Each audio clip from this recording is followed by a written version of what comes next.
আজি মই আপোনালোকলৈ এটা নতুন ভিডিঅ' লৈ আহিছোঁ। নতুন ভিডিঅ' মানে মই যিহেতু কাপোৰ চিলাওঁ সকলোৱে জানেই, আৰু আজি মই কাটিংটো আপোনালোকৰ আগত দেখুৱাব পৰা নাই, কাটিংটো নেদেখুৱাওঁ, কিন্তু মই আমি যিখিনি কাপোৰ চিলাইছোঁ মানে মই এটা চুৰিদাৰ টপ কটাৰ পিছত মানে আমি কিদৰে চিলাওঁ মানে সম্পূৰ্ণ প্ৰথমৰ পৰা শেষলৈকে আজি মই আপোনালোকৰ আগত দেখাম। প্ৰথমৰ পৰা আপোনালোকে ভিডিঅ'টো চাই যাব, তেতিয়া নিশ্চয় আপোনালোকে কিবা এটা শিকিব পাৰিব। কমচে কম চিলোৱাটো আপোনালোকে অকণমান শিকিব পাৰিব যিসকলে আগ্ৰহী।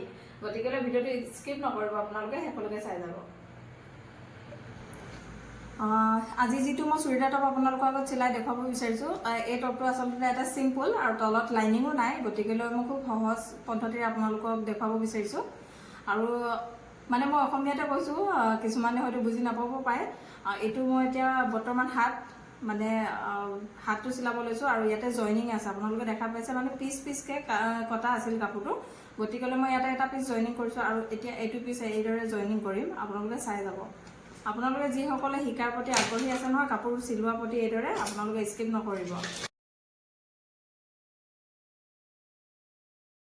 আপোনালোকক দেখুৱাইছিলোঁ কেনেকৈ চিলাইছিলোঁ, আৰু মই ছেম ডিজাইনত দুইটা চিলাই ৰেডি কৰি ল'লোঁ। এতিয়া আমাৰ হাতৰ কাম শেষ হৈ গ'ল, এতিয়া আছে বেলেগ কাম। কি কাম আছে চাওঁ আহক। আৰু এতিয়া ছেকেণ্ড কামটো হৈছে এয়া গলাত লগাবৰ কাৰণে এয়া কেনভাছ। আচলতে পূৰা ৱাৰ্কিং আছে, ষ্ট'ন আছে গলাটোত, সেইটো কাৰণে বস্তুটো আমি এনেকৈ কাটি লোৱা হৈছে। আৰু এতিয়া এইটো হৈছে ফ্ৰণ্ট ছাইড, আৰু এইটো হৈছে বেক ছাইডৰ কেনভাছ। এইটো ফ্ৰণ্ট ছাইড আৰু এইটো বেক ছাইড। দেখা পাইছে ন আপোনালোকে? এতিয়া কিদৰে চিলাওঁ আপোনালোকে চাব।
আচলতে মই এই ফ্ৰণ্ট ছাইড কেনভাছটো যে এইদৰে আমি লৈছোঁ ন, কিয় লৈছোঁ মই কথাটো বুজাই দিছোঁ। আচলতে এই গলাৰ যে ডিজাইনটো যে এনেদৰে আছে ন, এনেদৰে থকাৰ কাৰণে কেনভাছটো মানে এনেদৰে কাটিব লগা হৈছে। যিহেতু কেনভাছটো এইদৰে থৈ ইয়াৰ মানে উল্টা ছাইডত এনেদৰে চিলাব লাগিব। এতিয়া এনেদৰে ইয়াৰ মানে যিটো ৱাৰ্কিং আছে, মই এটা মাৰ্কিং কৰি ল'ব লাগিব, এইদৰে চিলাব লাগিব।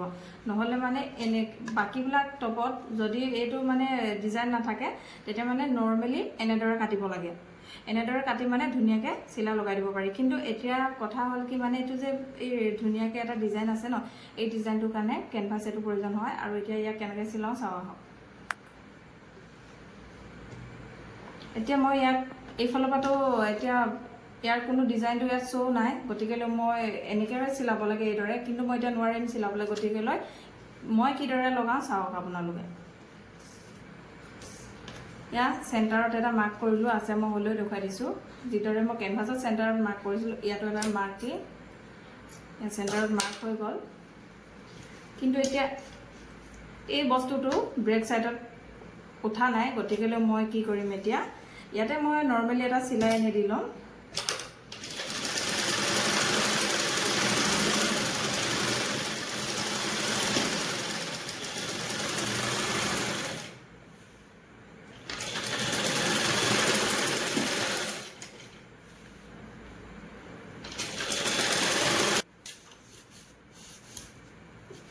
আৰু এতিয়া আপোনালোকে চাবলৈ পাইছে, অকণমান জুম কৰি দেখাই দিয়া।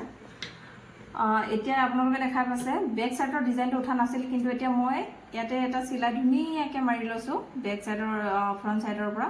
আপোনালোকে দেখা পাইছে। এতিয়া মই কেনভাছটো কিদৰে লগাম আপোনালোকে চাব।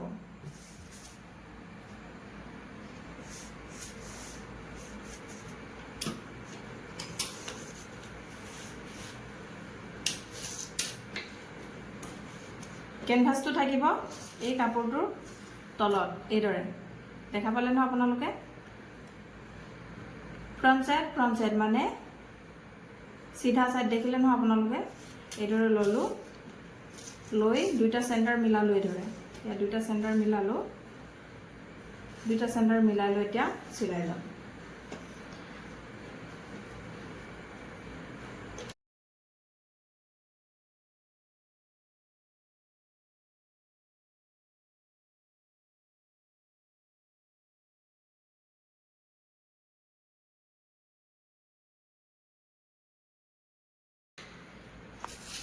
মানে চেণ্টাৰৰ পৰা মানে কাপোৰটো মানে খেলি মেলি নহ'বৰ কাৰণে ইফাল সিফাল নাযাবৰ কাৰণে মই চেণ্টাৰতে এটা চিলাই মাৰি ল'লোঁ আৰু এতিয়াহে মই মাৰিম বাকীটো চিলাই ৰাউণ্ডকৈ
ফ্ৰণ্ট সাইড হৈ গ'ল আমাৰ এতিয়া আছে বেক সাইড আৰু বেক সাইডৰ কাৰণে কেনভাছ আছিল এইটো যিহেতু বেক সাইডৰ গলাটো সৰু হয় আৰু এইদৰে যিসকলে মানে অলপ মানে গলাটো কেনভাছটো এইদৰে লগাবলৈ প্ৰব্লেম হৈ যায় গলাত এইদৰে চেণ্টাৰত যে এটা কাট মাৰি লৈছিলোঁ ন এনেদৰে চেণ্টাৰত কাট মাৰি লোৱা তাত আপোনালোকে পুৰা এটা চিলাই মাৰি ল'ব চিলাইটো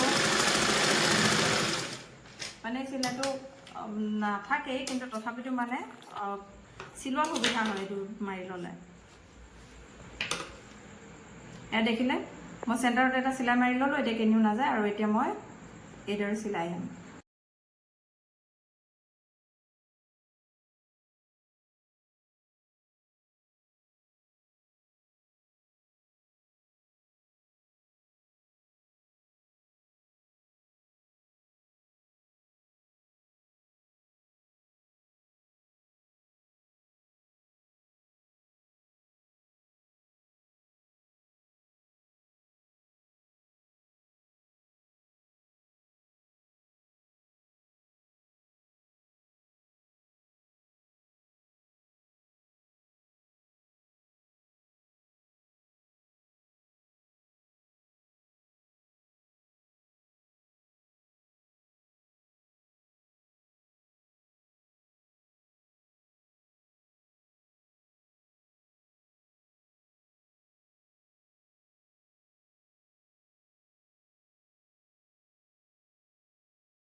এতিয়া আমি ইয়াৰে ল'ব লাগিব মানে সাইজ লৈ মাৰ্কিং কৰিব লাগিব যেহেতু হাতটো লগাব লাগিব ইয়াতে তাৰ আগতে আমি ইয়াৰ সাইজটো ল'ব লাগিব আৰু ইয়াৰ সাইজ আছে ইয়াতে আছে 26.5 আপোনালোকে এইদৰে ল'ব ইয়াৰ পৰা আপোনালোকে ইয়াৰ পৰা ইয়ালৈকে ল'ব মোৰ মেচিনটো অকণমান ঠেক হৈছে গতিকে লগে দেখুৱাব প্ৰব্লেম হৈছে আপোনালোকে ইয়াৰ পৰা একদম এইটো সাইডলৈকে ল'ব ইয়াতে যিমানটো ওলাই মোৰ ইয়াত 30 আছে 30 ল'লে মানে সেন্টাৰ চাব আপোনালোকে 30 ল'লে 15 সেন্টাৰ তাৰ আধাটো হৈছে 15 গতিকে 15ত মাৰ্কিং কৰিলে আপোনালোকে এতিয়া মোৰ আছে 26 হ'লে আপোনালোকে ল'ব লাগিব ইয়াতে 13 লৈ ইয়াতে মাৰ্কিং কৰিলে আৰু এইফালে লৈ ল'লে আপোনালোকে 13 ইয়াত হৈ গ'ল 26 বাকি ঠিক সেইদৰে ইয়াত আছে মোৰ 25.5 ঠিক সেইদৰে সেম ইয়াতো আপোনালোকে ইয়াৰ পৰা ইয়ালৈকে জুখি আপোনালোকে যিমানটো পাই সেন্টাৰত মাৰ্কিং কৰিব কৰি আপোনালোকৰ যিমানটো মেজাৰমেন্ট আছে আপোনালোকে তাত মাৰ্কিং কৰি দি দিব আৰু মই এতিয়া মোৰ সাইজৰ মতে মই মাৰ্কিং কৰি লৈছো মোৰ যিমানটো সাইজ হয় আছে ইয়াতে আপোনালোকেও নিজৰ সাইজৰ মতে মাৰ্কিং কৰি ল'ব ধুনীয়াকৈ আৰু এইটো যেহেতু সাইড ওপেন আছে সাইড ওপেন থকাৰ কাৰণে মই সাইড ওপেন ইয়াতে আছে 15-16 যিমান দিয়ে সাইড ওপেন আপোনালোকৰ সেইটো নিজৰ কথা আচলতে যিমানটো পিন্ধে আৰু এতিয়া বাকি আপোনালোকে সাইজটো ল'ব ন লৈ আপোনালোকে কি কৰিব এই বস্তুটোটা আপোনালোকে এনেকেদৰে লৈ আপোনালোকে যে মাৰ্কিং কৰিব ন মাৰ্কিং কৰি যেটো পাব ইয়াতে মাৰ্কিং কৰিলে মইতো মাৰ্কিং আছে দেখিব লাগে আপোনালোকে এইদৰে কৈ দুইটা part back part front part লগতে লৈ এনেকৈ কৈ এটা কাট মাৰিব দুইটা সাইড আৰু মই কাট মাৰি ললো এতিয়া আপোনালোকে দেখা পাইছে ইয়াৰ ফ্ৰন্ট সাইড দেখিছে না ফ্ৰন্ট সাইড আগলে লৈ এইদৰে ফ্ৰন্ট সাইড মানে ফ্ৰন্ট সাইডৰ পৰা ষ্টাৰ্টিংটো কৰিব লাগিব হাত লগাব লাগিব এটো কাৰণে মই এতিয়া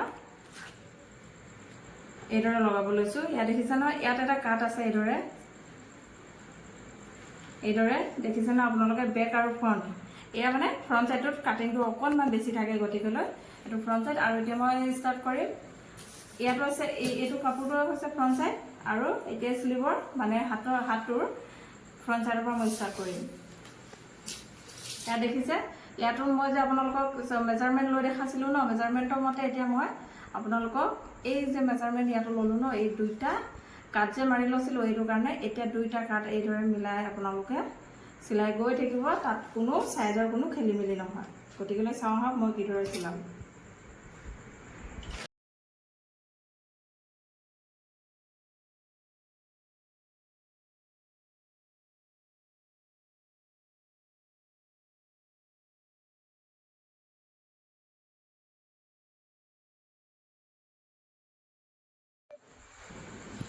মোৰ দুইটা হাত লগা হৈ গ'ল আৰু এতিয়া মাৰিম ইয়াৰ সাইজ আৰু এইদৰে ইয়াৰ পৰা সাইজ আপোনালোকে ল'ব যিমানটো হয় মই মোৰ সাইজৰ মতে লৈ ল'লো আৰু এতিয়া ইয়াত সিলাই মানে সাইজৰ মতে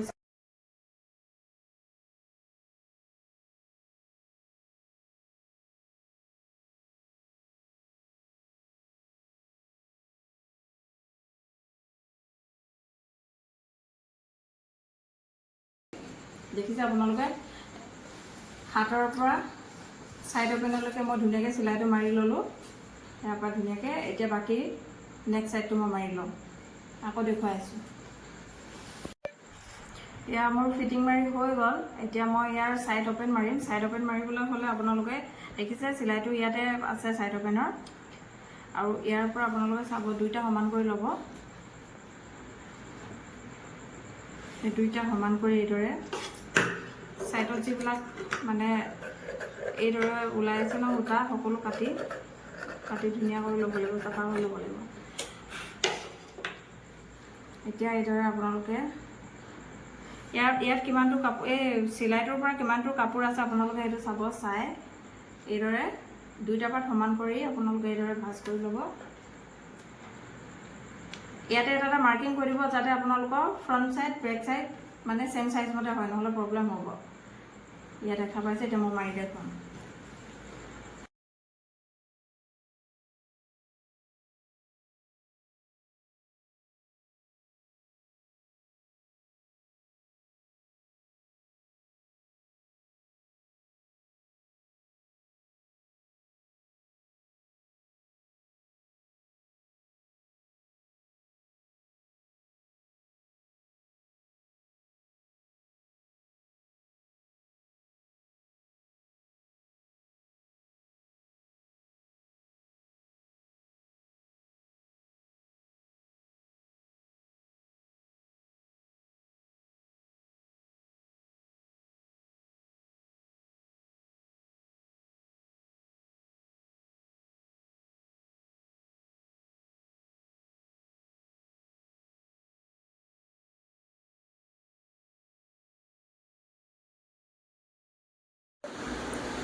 আৰু ইয়াত দেখিছে আপোনালোকে দুইটা ছাইডৰ পৰা মই মাৰি হোৱাৰ পাছত এতিয়া মই তলৰটো বটনটো মাৰিম।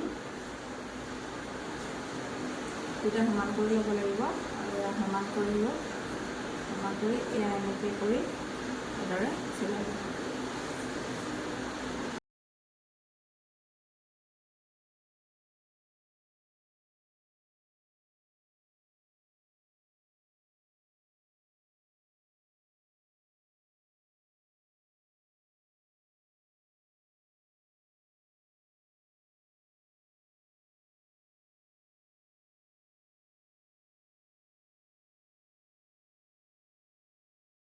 হাই বেবি, মোৰ টপটো এয়া ৰেডি হৈ গ'ল। আপোনালোকে চাওক কেনেকুৱা লাগিছে।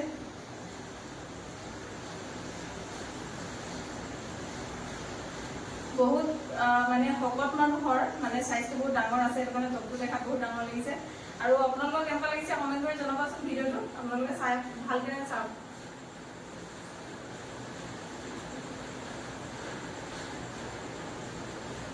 যদি ভাল লাগিলে লাইক কমেণ্ট শ্বেয়াৰ কৰিব কিন্তু দেই। তেনেহ'লে আজিলৈ বাই বাই।